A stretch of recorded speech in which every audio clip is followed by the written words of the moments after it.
Lady Do Mangutara nakasali. Ang masakit is sabi tawag ang patibong lang siguro paon. So si Trap will lay trap at pinatay ang apat. Okay lang masana sa akin yan, Gira. And let us not forget that there is a lesson to be learned somehow. In every ideological revolution, the warring parties, government and the mga rebelde, we devour our own flesh. It could be the MIMN, it could be with the Communist Front. Yan ang problema because kinakain natin ang sarili natin yan. So we fight with our countrymen. Yan ang masakit. Dagdag dito na ako naman sabi ko doon, I was sabi mo na I would condemn them. No. What I feel for the NPA is really, I'm sad. I'm sad because we are talking and we could never hope to come to terms kung ganon ang sabihin nila na coalition government. It is impossible. We will never allow it. Kung ganon ang style mo, maybe we can continue talking whether we want to call a ceasefire or not. But at this time they choose to go to war. It has been with us for 50 years. So if they want to fight another 50 years, okay lang sa akin. Earlier on sa aking administration, I went out of my way to offer the hand of friendship and peace to everybody. The MI, which responded positively to the MN, nor is somehow ready to talk. We could not agree on certain fundamentals, but still, Nor said, I will talk to you, or with you. So okay na sa akin yan. Ito ng mga komunista, I went out of my way and released even the leadership sa politburo nila na nasa kakulungan na because I wanted to show my good faith. Release akong nang-release sa Oslo to talk about peace. Suddenly things got sour and they declared the lifting of the ceasefire effective February 10. But February 4, inambos na ang mga sundalo ko pati pulis ko. So tinawagan ko si General Anyo, sabi ko, sir, hindi na tayo susunod dyan, sir, mahirap na yan. They're being slaughtered. So gira ulit. Now this time, government suffered losses, lives. But hindi ako believe. Kakawala ng respeto. Hindi ganun mag-away. And even a woman, dadamay. Hindi naman yung, ano ba naman yung scene of the crime investigators. They are really to find out the truth. And nothing beats the truth. Kung talagang lalabas man. So I had a separate talks. I had to go also to Kagas and the rest of the guys there, bandang inyo. But I wanted a separate kasi mukhang hindi pareho ang ano. Hindi pareho because the certain dynamics of communism, they are there also in your areas. They are also operating in your areas. But my concern really is terrorism. I mean, I could talk about peace with almost anybody, with the Moro guy. But yung mga terrorism ang mahirap talagang i-control. So that's why I called for you. Because kayo lang ang pwede talagang to prevent it from spinning out of control. Kayo lang, if you just insist, total nandyan na rin yung pulis sa inyo, and you can ask the military commanders to pitch in for help if needed. Why don't you just also take advantage? Ako nakikiusap sa inyo because I said I do not want the trouble in Mindanao to spin out of control. Because then as president, I will be forced. I will be compelled to exercise extraordinary powers. We have had experience sa martial law, and it could be a brutal war, just like any other ideological war. So, wala ako masyado, in my briefing, or in my briefers, nababasa ko kasi, ba't kung gagranadahin mo, state of lawlessness eh. Para ang bato dyan sa Central Mindanao, itatapon mo lang parang bato. And in Zamboanga, it was thrown at a national high school, where Moro and Christians and all are also studying there. Sabi ko, we are kinakain na natin lahat or pinapayagan natin na kakainin. And I cannot allow that. I would rather sink, rise and fall sa isyu ng law and order. Kaya kung hindi ko talaga kaya, lang doon sa babae at sabihin ko, baka kaya mo, hindi ko kaya. Or I will be compelled now to exercise extraordinary powers. Not to perpetuate myself, believe me, I am not happy continuing with this job. But since I am here, I have to. It's not a question of emotions. It's a question of duty. Pinasubo ko sarili ko. The thought probably enchanted me to be president. Then I now face the enormity of the problem of dealing with this violence that's almost unstoppable. Wala akong choices. So mag-usap. Either tulungan ninyo ako or I will declare martial law tomorrow for Mindanao. I may understand battles between combatants, but I cannot for the life of me understand why we have to kill our children too. Saan ko ilagay ang prinsipyo ko sa buhay? I'm president. I'm called upon to protect everybody. That's my... Hindi na nga, sabi ko, hindi na kailangan magsabi-sabi pa ako ng martial law suspension. I can even do it with just declaring martial law. But martial law would open the doors of every house there. The arrest of every person. The detention of every person, everyone, anyone. The military and the police would be allowed to just pick you up from the streets and detain you. And then you can go to court for the suspension of the writ of habeas corpus. The Supreme might not agree with me. Fine.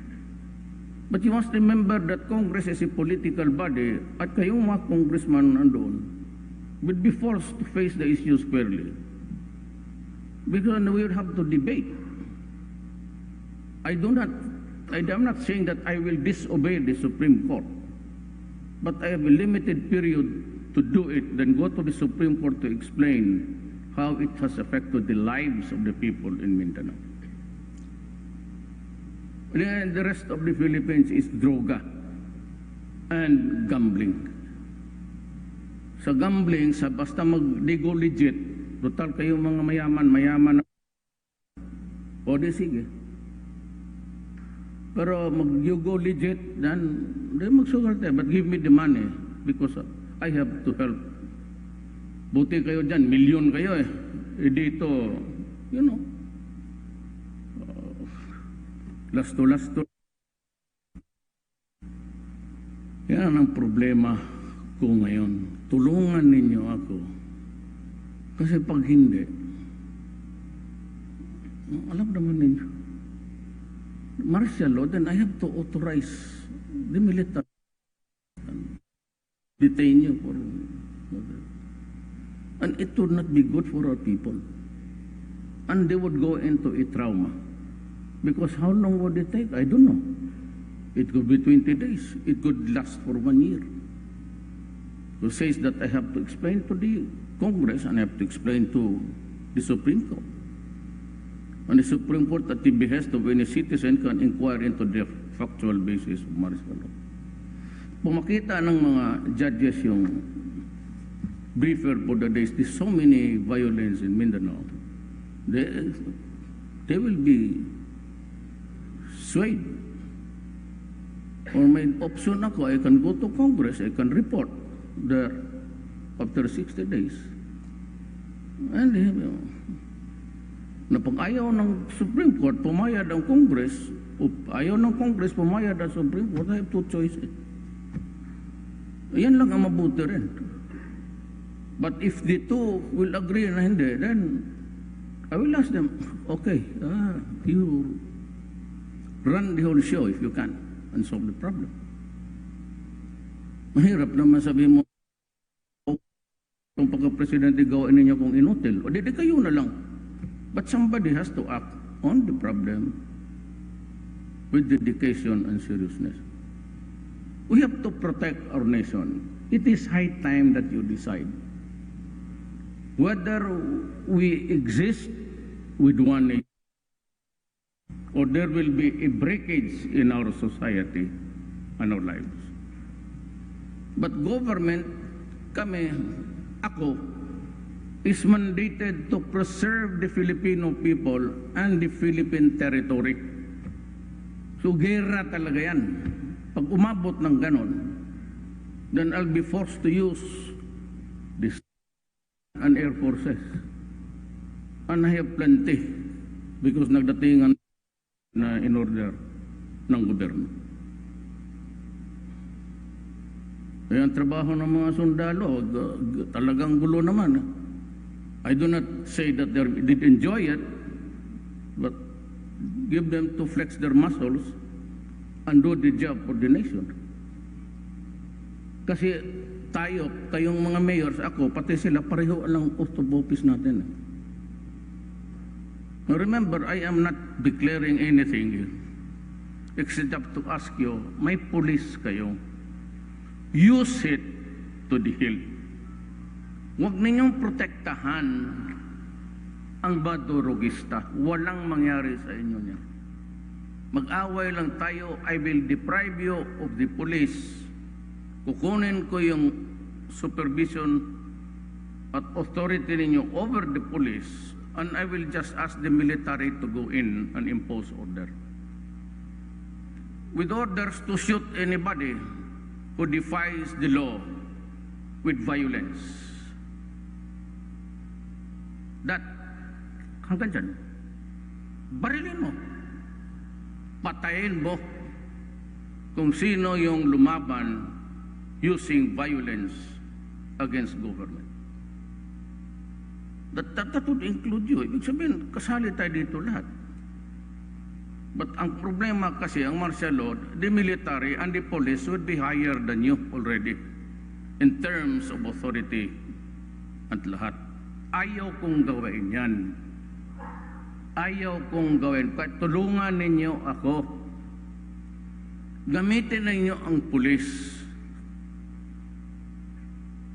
Total nandyan yan. They are just there. Use them. Kung sila ang mapasubo sa order mo, you just tell me the truth. Do not lie to me. Pag sinabi mo, Mayor, nangyari ito, that is pursuant or obedience to my orders as city or municipal mayors, fine. I will support you. Magkakaso-kaso ka sa ombudsman. But ako ang magsabi sa ombudsman, I will include in my affidavit na I have specifically ordered the mayors and the governors to use necessary force, and to kill if demanded under the circumstances. Kaya sa mga pulis, huwag kayong magtakot na yung kaso nandyan lang yan. Lahat tayo may kaso na by this time sa ombudsman. Pero I cannot sit here as president or preside over the affairs of the nation as an inutil. Mas mabuti pa, mamatay na lang ako, barilin niyan lang ninyo ako paglabas ko nga. That would be more honorable for me to die rather than to sit and preside over a deteriorating country. I will not countenance it. My God, patayin lang ninyo ako. I will not allow that kind of shit in me. Na marabag maaka, makita niyo imong mga anak ga pinal na kamatayon. Mahirap yan. So either I say, hindi ko kaya si Governor Piñol. Si Secretary Piñol, nandyan ka pala. And he's doing well. Alam mo, bumutig, Secretary, dumating ka. Diyan ako sa Digos, but out of the cup, kasi nandoon yung media, may patay na pulis. Sabay ito si Wong, itong yawa na ito. Itong smuggler ng, nabigla ako ng tanong, what do you intend to do? Sabi ko, sige. Ang sa batas kasi, ang tax evasion cases or tax liability for that matter, it's the same terminology, can be compromised. The law allows kagaya ng ibang crimes. Doon sa hindi, not because gusto ko kayo. Sabi ko, sige. Ang sabi ng finance, it's about 1.5 ang nilugi mo sa gobyerno. Sabi ng mga negosyo, medyo mababa yun, Mayor, pero sabi ko, okay, dublado na lang. I will just consider the fake stamps as part of the process of evading the taxes. Sabi ko, okay, give me 3 billion. 1 billion, hindi ka nandito kayo. Doon, spontaneous yung pagkasabi ko. Because when I was in Basilan, I promised, tinuro nila, Mayor. Sabi ko, 1 billion for Basilan sa ospital. 1 billion sa Hulo. Tapos, ang naisipan kong sunod, ibig sabihin, iniisip ko talaga kayo, 1 billion yung Mary Johnston Hospital sa Tondo. Ayan. Pero sabi ng ibang negosyante, kulang yan, kayong interest. But you know, he's listening right now. Nag-i-stream na ito with sa Facebook, lumalabas na ang ganito. Real time.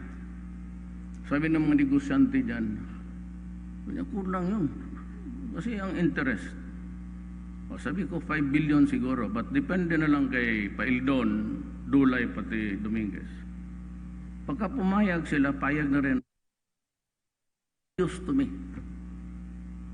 I mean, papresuhin mo yan. He will just enjoy the privileges of as if you're living out.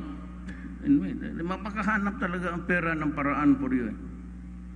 So I do not think he will be of use to me and to the Republic of the Philippines and the people of the Philippines if he goes inside. He will just go there and enjoy his time. So, isip-isip ko, pera-pera na lang ito. Total, niloko mo ako, pabayarin ka na. Ang problema, kaya sabi ng mga negosyante ngayon, lugi kami nagbabayad ng husto. Ito si Brad ko, si Secretary Mama o tax expert man ito, kwintahin mo daw ulit kung magkano, Brad. Sanay ka man. Ang tagal ka sa Amerika, bayad ka talaga doon. Pero ikaw na ang nagpunta doon at tumaba. Yung iba pumayat sa trabaho. Eh, brad ko to classmate ko pa. Right after graduation, went to the States. Nung sa presidente ako, sabi ko, bumalik ka dito. Tumulong ka. So, ganun. So, balik tayo sa ang ano ko sa inyo, make you yun lang. Total, hindi man kayo ang mag-rat-rat doon, mga policeman. At ang police naman, alam kung kailan maghingi ng tulong doon sa... But I will use the assets. Bakit ko pigilan yung mga aeroplano? Jet yan. Hindi mo matamaan ng bala yan. Faster than sound. Simintuhin mo lang kaya ang kanyuga niya ng bomba. Hindi pa maputik. Yun lang ang ano ko dito. I want to break bread with you. But problema, hindi tayo naka-prepare ng dinner. I want to have dinner with you all and just to be familiar. Huwag kayong magalit sa akin. Di ba pareho tayo muro? Ano-anong diferensya sa sentimento ko, sentimento ninyo? Mayroon pa akong problema. Because I have to fix structural bayan. I promised you federalism. I promised the federalism and a high degree of autonomy for you to enjoy now your land and your territory. Ibibigay ko yan. Ibibigay ko yan sa inyo. And I'm also addressing myself to the rest of the nation. Pag hindi natin i-correct yung social and historical na nga. And of course, their fair share of the resources of this country. Believe me, the more people will revolt until it will trigger another round of violence. At hindi ko na mapigilan. Kasi ang sinabi ko sa kanila, ibigay ko because totoo naman talaga. This unitary type of government was put in place by the Spaniards for control.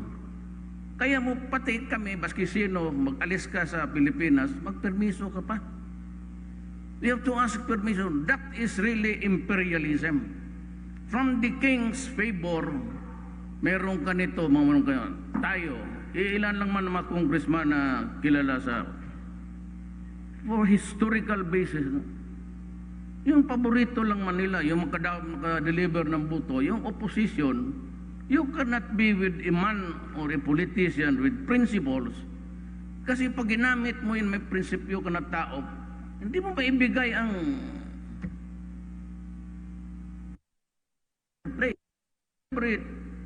every congressman ng lipatan yan. Ganun ang laro. I know that. Alam mo bakit? Hindi ako... My father was a governor. He was a nationalista. 1958 to 68. Ganun. Kasi may libre pa siya yung Almendras was promoted. Tapos ang sumunod yung Almendras si Uto Talong sa Sulu. Sa Secretary of General Services.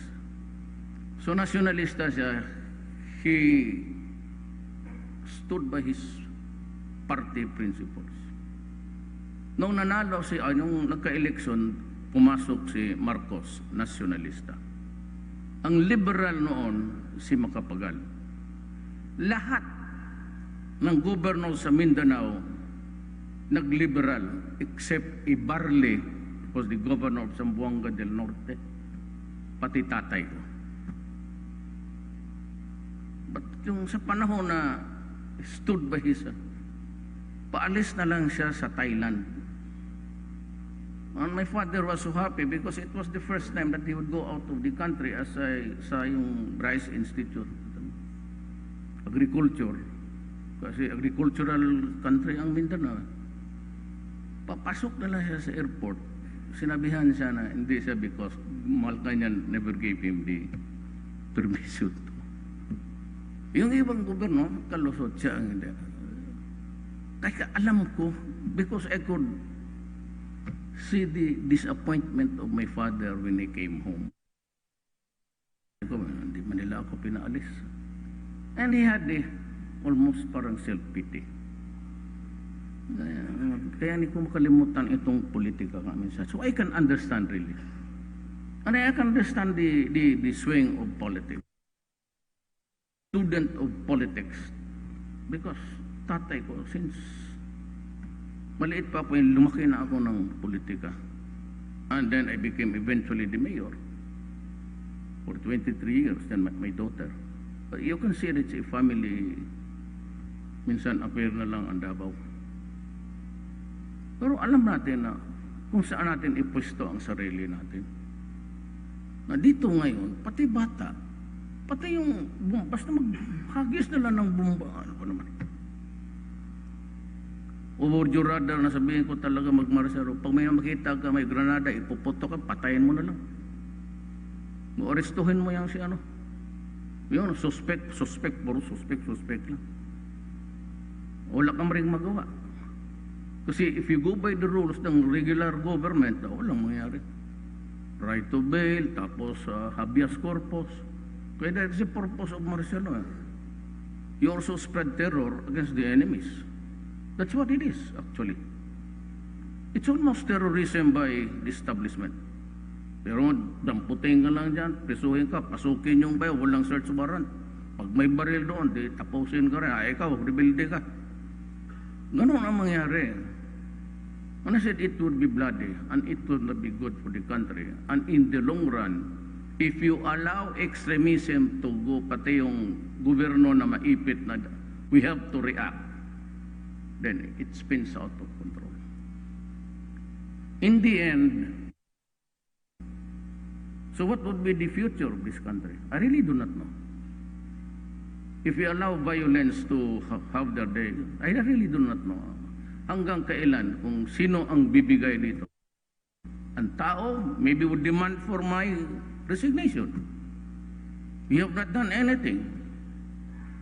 So to avoid that, I will do something. And it's gonna be drastic and painful for everyone. Lalo na sa kalaban ng sa gobyerno.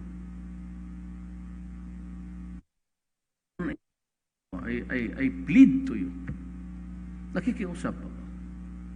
Matulungan ninyo ako. Sabihin ninyo sa mga terorista, huwag kayo dito.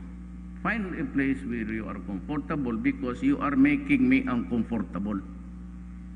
Ma-deprive ka ng pulis mo, magiging inutil ka rin. And I will begin to look upon you with suspicion. If you are cuddling, protecting, pati ang droga, tapo naman yan, wala na, it doesn't do any good.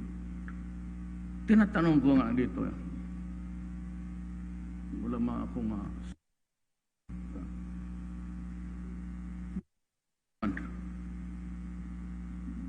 yung iba, kagaya ninyo, hanap buhay. How long did it take you to establish a company? Talking about millions. And for the businessmen, how long did it take you to toil every day and night to earn your first millions? Hanggang kaan kayo nagpuyat? Itong mga 40% of the total barangay officials natin are into it. Na wag sasabihin mo lang kasi may human rights. My God. You know, I said, by the palm of our hands, facing God and people, Allah, I will preserve the Filipino nation. Pero kukupya sa at abutin ito sila. I've told everybody, including the human rights. When I was mayor, kayo, You build municipalities, you build cities. When I was mayor, I was building my city to a level of comfort. I am now the president. I'm building a country. Maliit masyado yung sabi mong human rights namatay 3,000. Of course, it's 3,000. But about the 4 billion addicts, who will take care of them? Sabi ko nga doon sa PICC, ganito yan tayo mga abogado. When a case is filed against a criminal, whether established two things, government has to establish there was malice or deceit or is a negligence.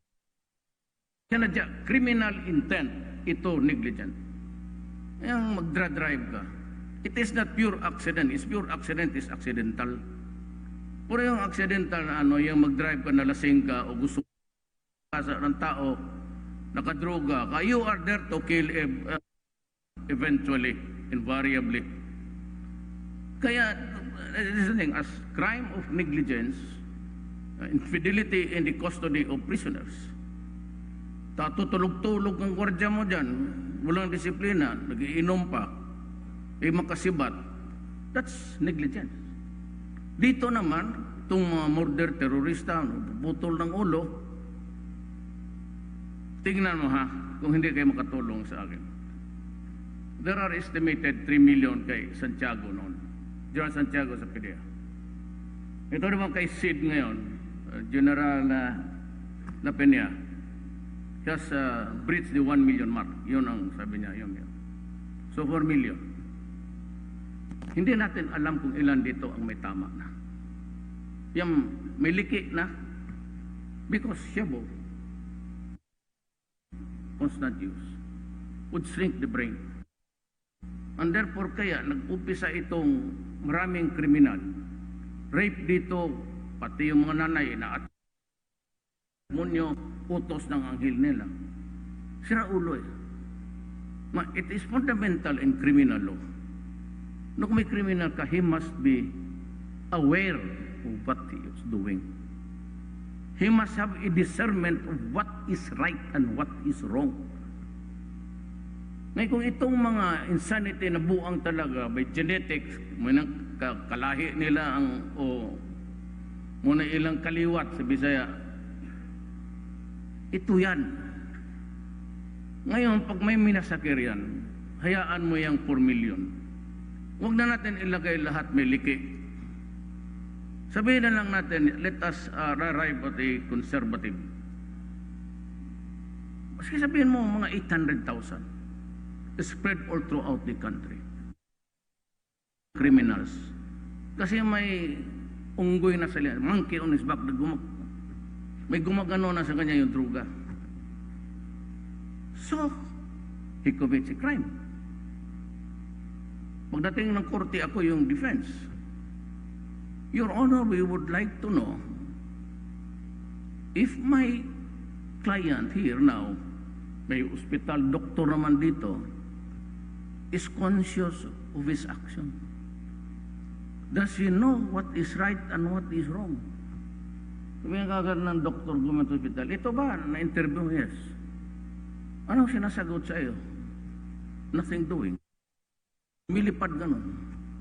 So tingin mo ba nga, at that time na pinatay niya yung isang pamilya, ni-rape niya, was really of his complete faculties to understand what is right and what is wrong? Bugado man din. Magsabi man doktor, magsabi man talaga ng totoo yan. Medyo mahirap. So you create a doubt. Once there is a doubt, acquitted. Dismiss yung kaso. So what will happen to our country? What will happen to the yung mga infant sa 1-year-old to'y pinagre-rape, pinagpapatay? Sino ang habulin ko ngayon? Sagutin ninyo ako dyan, kaya dyan ako mahirapan. Kung hindi ang kriminal na mismo, kasi bangag na, liki na ulo, sino ang habulin ko para sa bayan ko? Kaya I have to destroy the apparatus. Kaya kailangan patayin ko talaga ang drug. Ako. Huwag na yung pulis. Ako na. Kaya ako patayin talaga yan. At hindi mo masabi itong mga pare na ano mo puro inapagdadyan pa yan, ang aparatos, ang organisasyon nandiyan pa. Hindi ko talaga matapos-tapos ang problema. Either talagang pakuyusin ko mga bayag dito sa takot, drop the Cebu now, tonight, para hindi ka mamamatay. At itong mga drug pushers, mga drug lords, mamamatay ka talaga. Kita naman ninyo kung saan pumunta. Now, sabihin ninyo human rights, utang ina, small time yan. Mine is to build a country, not just to focus on itong maliit na bagay yan para sa akin. I have to go to China, I have to go to Russia, I have to talk to people. O ngayon, I got 10 billion para sa ating bayan from China. Initially, ang 4 niyan sa gobyerno direkta, ang 6 pahiram, pang investments.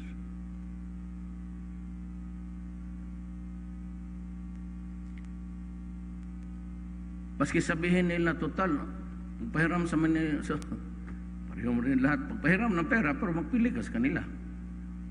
Ang laro niyan, ang presyo, binibili mo. Kano rin.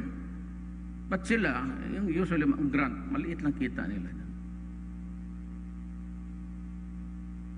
Sa pabilihan ka talaga, pero may construction, you have to import steel. What you have is the money you get by way of a grant or ibabayad mo rin niya sa kanila, sa mga negosyante nila. Ang sa China naman, lahat negosyo, kontrolado ang tanang korporasyon ila po. But if they want to be liberal about it, binigay sa kanila form of a grant. Payable in 30 years, renewable in another 30 years at 60 years. That's a lifetime. Balibigay na yan. Yung lahat ng armas, ibibigay nila, mga grants, so bigay na yan. Hindi tayo nagbayad. Sa ibang countries, bayad tayo. No way na. So yan ang, baka sabihin ninyo talagang gratis yan, gratis. Gratis na bigay, kaibigan, utang kaibigan yan. Kung kabayad ka, okay. Kung hindi, okay lang rin. Pero kung mga kong tirahin, kaibigan tayo. Yan lang. Huwag ka lang sumali doon sa iba na pagtutulungan ninyo ako. Pero let me, nandiyan mga PBI field report to the Moro. Na noon sa bilateral, noon kami, si John Anyo, si Secretary Lorenzana. Sinabi ko, I have come here as a friend. I want to shake your hand. And of course, kaya ako nandito kasi kayo, tulong ninyo. So I really feel that I made the correct decision. Sabi ni President Xi Jinping, it has been a long winter. Springtime is here. I embrace you as a brother. Usap na kaagad. Yung the other day, yung Secretary of Minister of Commerce, Secretary of Commerce dito sa atin, pumunta. Sabi nila ito na. So, they're releasing the funds. Yung pinag-usapan natin doon, okay na sila. Yung sa arms, sabi nila, well, dalihan na, kunin na ninyo. Kung may ibigay sila na maraming armas, di tanggapin ko. Bigyan mo tag-isang kanyon, iuwi ninyo. Buha lang kayo ng trailer, bukat yan eh. Inyo na yan. Sobra-sobra ibigay. But really ay Pilipino man tayo lahat. Almost all of us here are Moro. When can I really?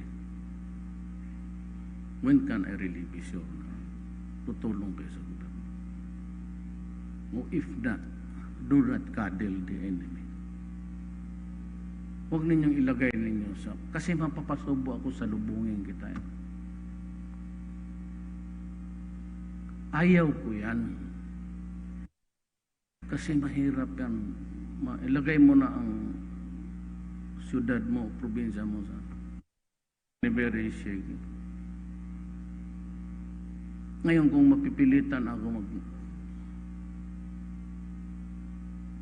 martial law, then you cuddle drugs and terrorists, I'll be forced to arrest you. Sayang ang pagkakaibigan natin dito sa you will not sit here as an inutil president. That cannot be. Mahirap yan. Mahirap. Either I will step aside. Bakit ako mamilit kung hindi ko kaya? Tutulungan ninyo ako because I said we are raising the bar higher and higher every day. My advice to you, take advantage of your power. All you have to do is just to tell us where they are. Kung hindi mo kaya, papasok ang tropa ng gobyerno. Ganun lang yan. Wala talagang yung mga baryo natin malaman. Doktor, binaril. I don't know if it's sabi nila, babae, I do not be offended, ladies and gentlemen. I don't miss. Sabi lang ng mga, if it's an intriga, then intriga. But nothing seems to be working here. We cannot function because of violence.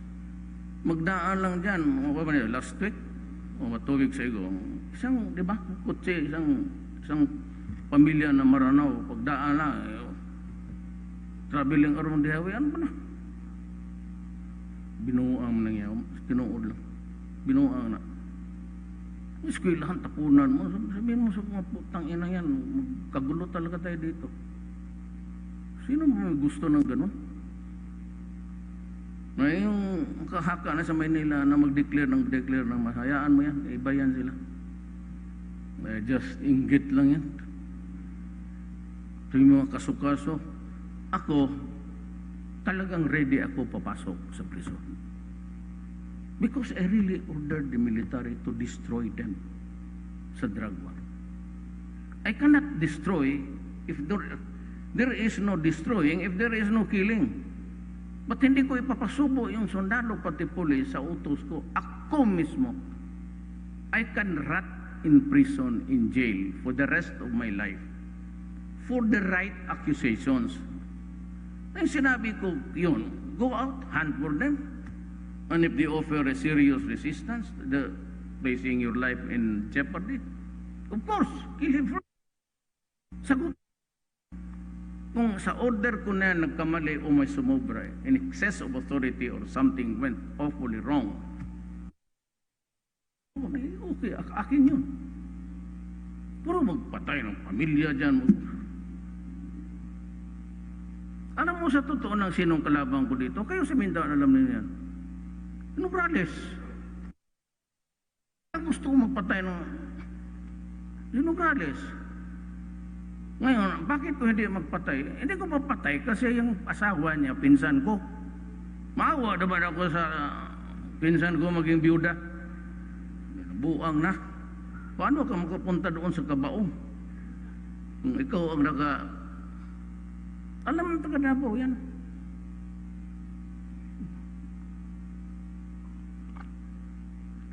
Bakit ako magpatay ng political enemies? Every election, tumataas yung majority ko.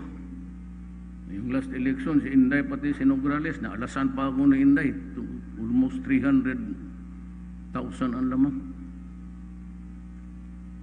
At saka wala na ako sa politika. You don't have to worry about, ano ba ito si Mayor? Yellow? Yung yellow, wala na. Tagal lang natunaw yan. Di ba yan man tawag natin sa Bisaya? Palit kag yellow nga to. Ice. Wala na yun. Tubig na, oh. Yabo naman gani. Kailan na yan, ha? PDP, well, that carried me to victory. So, pero, wala. Dito, ang hinihingi ko, basta tingnan ninyo yung budget, hinahan equally. Now, kung may magpasok na bagong pera, I can assure you, talagang equally yan. Sinabi ko dyan kayo sa budget, noon walang nabigyan yung Cebu, Mindanao, kasi dito ako nagwalop. Pero ang akin lang, sa Moro territories, kasi napabayaan talaga kayo. Kaya kanina, out of the box yung hindi mo namin planano ko kasi magpunta ako dito. I will always talk about Basilan. Talagang iniwan eh. Kung mabigyan ko ng magandang hospital yan, sila ngayon private, sila Ramon Ang pumapasok ng magbigay, Lusyutan. Dagdagan ko ng another 1 billion. Sabi ko, cheque, huwag yung pera. Ayaw ko yung pera, cheque, bigay ko doon. So, sige, you construct or add another 1 billion. Ano mo yan? So, mayroon yung MRI. Alam mo bakit? State of the art na ngayon. Wala man sa doktor, wala man yung mga neuro dyan sa ulo. So what you do is, bigyan ko kayo ng equipment at maganda. Sigurado yan kasi kung magpayag si Paildon, si Dominguez pati si Dulay, sabihin ko sa inyo, pagbili kayo ng even kung wala ang doktor, surgeon lang. At marami surgeon. Ilagay lang nila yan doon sa computer DMC. Ito yung bago na ito, the Southern Philippines. Sila na ang Pilipinas ngayon ang regional hospital. Maganda kasi ang pagdala. It's always the right person. So, sino kaya pag sayo mo, ganda yung hospital na yan. Sino ang nagdala? Mahusay ito. Industry beyond malinis, tignan mo, malinis. Hospital kayo dyan, ang inyong mga bantay, yung kaharap, akin yan. Alam mo noon kasi magpasok ako dyan, ikita ko yung mga, sa bukid, pag na-hospital yung nanay pati tatay, kasali na yung pamilya. Hindi mo pwedeng iwanan ng anak mo sa bukid, tuktok ng bukid. Pag naging serious yan, karamihan niyang hepatitis, yung tubig dito yan. Umiikot lang yan dito sa tiyan nila. Dalhin nila pamilya nila. At makita ko ron sa ospital, dyan sa mga pedestrian corridors, yan sila. Kakaawa naman po. Tapos minsan nagtawag ako ng 5 Chinese. Yung mga kababata dito. Hindi yung kaibigan na. Yung nakikita niyo sa since 1988, nandyan yung mga pangalan nila na kukontribute sa akin sa kampanya, sa expenses sa election. Mga bilyonaryo na rin. Sabi ko, magkain muna tayo. Sabi na, man Rod, anong problema ko? Hindi ako, gusto ko magkain lang muna tayo. Kasi anong gusto ninyo? Mamili na kayo. Laureate tayo o ano? Dahil yung simple lang, fried rice, sweet sour. Sige. Nung busog na sila, sabi ko, busog na kayo? Sige, sumama kayo ha. Sumunod kayo. Dinala ko sila doon sa regional hospital. Nandiyan ako sa may makita. Sabi ko, bata yung puan noon sa ER. Nakaupo, nakahawak ng bata. Gumaganon. Tapos may nakita akong na maraming lalaki. Sila ang nakatpusto, putang. What is that? Puta ba, purma-purma. Bigay mo yan sa... Ako, sinong unahan dyan eh?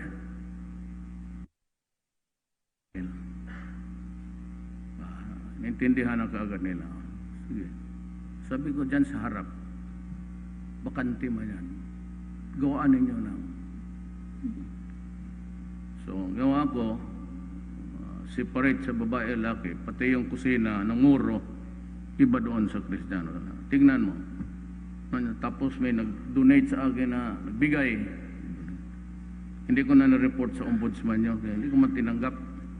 Malaking TV ko, sabi ko, diretso mo yan doon sa...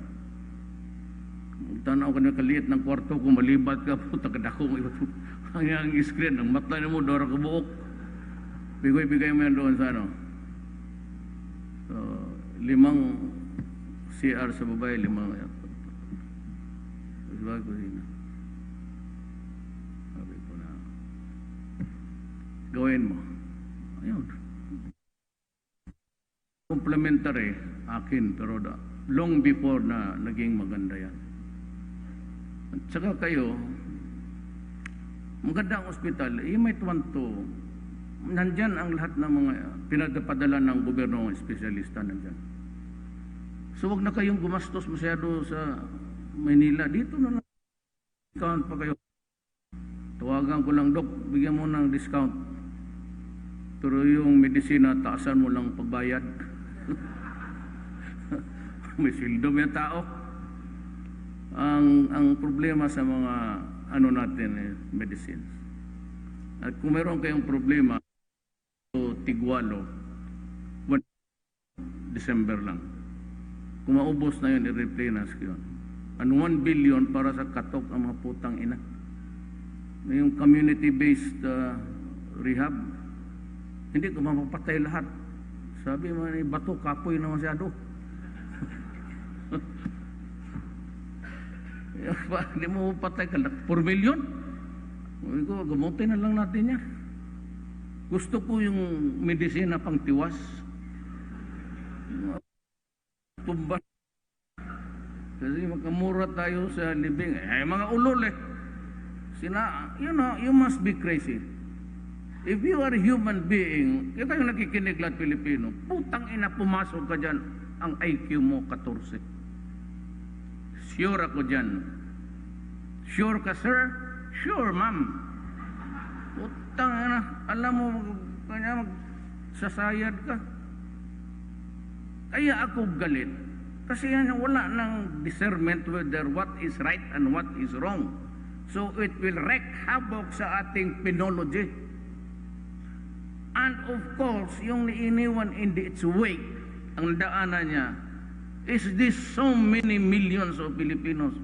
Marami dito sa, kaya sabi ko, doon na ilagay ang rehab. May rehab kayo dyan sa Marawi. Marawi. Dito mo makikita mo dyan sa matatanda. Dyan sa sidewalk. Dyan sa sidewalk. Di mo, napindig lang dyan. Kaya tulungan na. Ano ang bayan natin? Papayag ba nang kayo ng gano'n?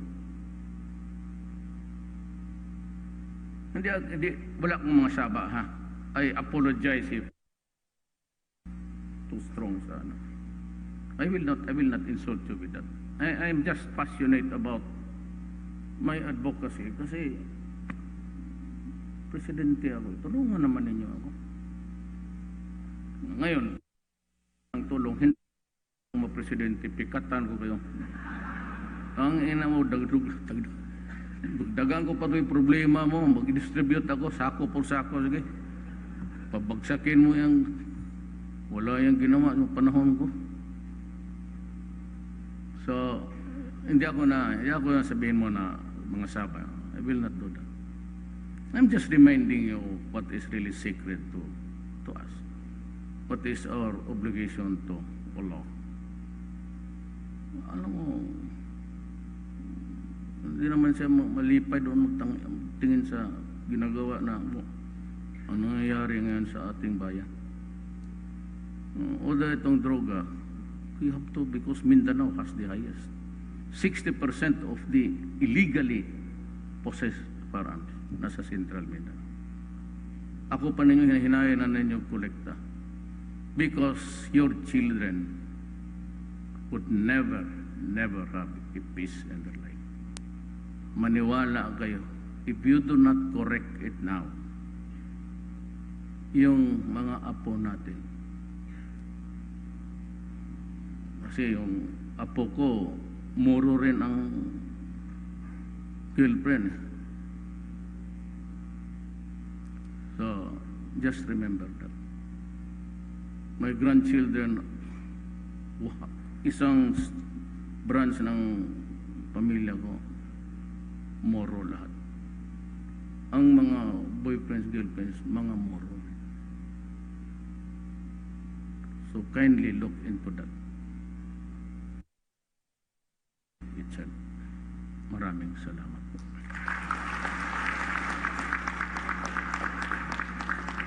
President Duterte in Davao City.